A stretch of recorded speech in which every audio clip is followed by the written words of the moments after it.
A veces de las peores crisis nacen las ideas más atrevidas.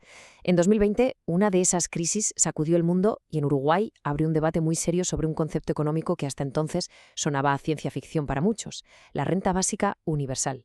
Vamos a desgranar la propuesta concreta que se puso sobre la mesa en aquel momento. Para entender de dónde sale todo esto, tenemos que viajar a marzo de 2020. La llegada de la COVID-19 no fue solo una emergencia sanitaria, desató una auténtica tormenta social y económica en Uruguay. El escenario, como se describió entonces, era sin rodeos, dramático. Y los efectos claros se vieron enseguida, en la calle. Las ollas populares empezaron a multiplicarse, la incertidumbre económica era total y las redes de seguridad del Estado, como el seguro de desempleo, estaban simplemente desbordadas. Quedó clarísimo que muchísima gente, sobre todo quienes vivían de la economía informal, se estaba quedando completamente desprotegida.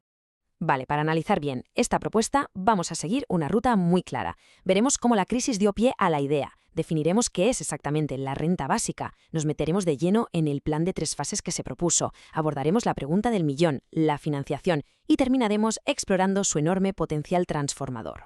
Y aquí entramos en el meollo de la cuestión, porque esto es mucho más profundo de lo que parece. La propuesta no habla de la renta básica como una simple ayuda o un acto de caridad, no. La presenta como un derecho fundamental, un nuevo pilar para la democracia social del siglo XXI. Y para que nos hagamos una idea de la magnitud del cambio, fijaos en esta comparación que es potentísima. Pone la renta básica al mismo nivel que el sufragio universal. O sea, nos dice que, igual que el derecho a voto es la base de la democracia política, tener unos ingresos mínimos garantizados sería la base de la democracia social. Es un cambio de chip total.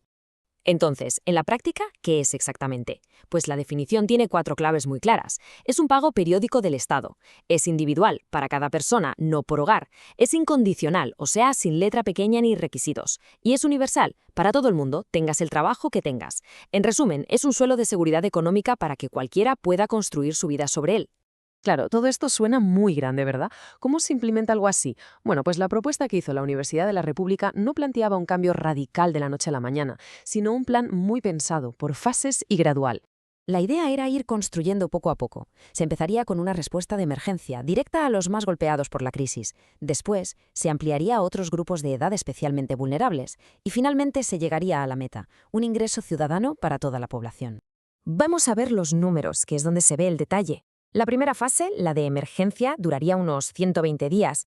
Se centraría en unas 400.000 personas del sector informal, que eran las más expuestas, con una cantidad que equivalía a 4 canastas básicas de alimentos. En la segunda fase, que duraría 3 años, se mantendría a este grupo y se añadiría a todos los menores de 18 y a los mayores de 65, ajustando los montos para tejer una red de seguridad mucho más amplia. Y con eso llegaríamos a la última etapa, la culminación del plan, la universalización. A partir del 4.º año, la cobertura sería total.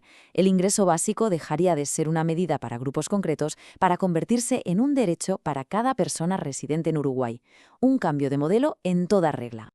Y ahora sí, llegamos al punto que seguramente todo el mundo está pensando. Todo esto está muy bien, pero ¿es posible pagarlo? La propuesta de Laudelar no esquiva la pregunta y argumenta que sí, que es una inversión perfectamente posible. Exacto, la pregunta del millón. ¿Y esto quién lo paga? ¿De dónde sale el dinero? No es una cuestión menor, y por eso el documento le dedica una parte fundamental a explicar cómo se podría financiar. La idea no es descapitalizar al Estado, sino reorientar el esfuerzo fiscal para que sea más justo y progresivo. Para empezar, cifras concretas. El coste de la primera fase, la de emergencia, se calculó en algo más de 25.000 millones de pesos uruguayos. Es un número grande, no nos vamos a engañar, pero el plan también detalla de dónde saldrían los fondos. Y aquí está una de las claves del asunto. Para esa fase inicial, el dinero no saldría de subirle los impuestos al trabajo o al consumo de la mayoría. La propuesta se centra en 2 frentes. Por un lado, el impuesto al patrimonio, pidiendo un esfuerzo mayor a las grandes fortunas, y por otro, el IRPF de categoría I, que es el que grava las rentas del capital, dividendos, intereses, etc. La lógica es muy clara, que el esfuerzo lo hagan quienes más capacidad económica tienen. Evidentemente, para que algo así sea sostenible a largo plazo, sobre todo en su fase universal, no basta con un par de retoques. El plan es muy honesto en esto. Se necesitaría una reforma fiscal más profunda. Hablamos de rediseñar el sistema para que sea de verdad progresivo y justo, asegurando que esta inversión contra la desigualdad y la precariedad tenga bases sólidas para el futuro. Bien, ya hemos visto el qué, el cómo y el cuánto. Pero, ¿y el por qué? ¿Qué cambiaría realmente una renta básica universal? porque la propuesta argumenta que su valor va mucho pero mucho más allá del dinero que llega a final de mes. Se habla mucho de su potencial emancipador.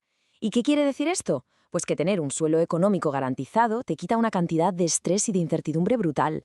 Te da más poder para negociar, más libertad para decir no a un trabajo precario, para formarte, para cuidar de tu familia o para emprender un proyecto. En definitiva, te da más control sobre tu propia vida.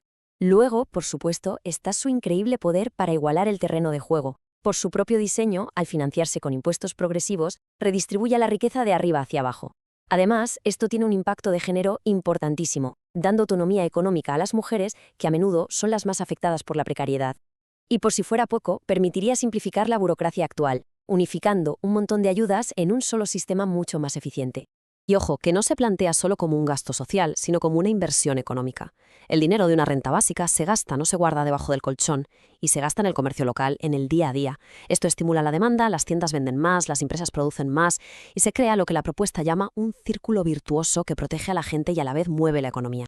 Un punto importantísimo que hay que dejar claro. La renta básica sustituiría otras transferencias de dinero, como algunas ayudas o pensiones, pero nunca los servicios públicos. La idea no es desmantelar el estado de bienestar, sino justo lo contrario, es reforzar sus cimientos, es darle a todo el mundo una base económica para que de verdad puedan aprovechar al máximo la sanidad o la educación pública. Al final, si lo pensamos bien, esta propuesta de renta básica en Uruguay va más allá de un debate técnico sobre impuestos y presupuestos. Lo que plantea es una conversación de fondo sobre nuestro futuro, sobre cómo queremos organizarnos como sociedad en un mundo cada vez más incierto. La pregunta que deja en el aire es si ha llegado el momento de empezar a discutir un nuevo pacto social.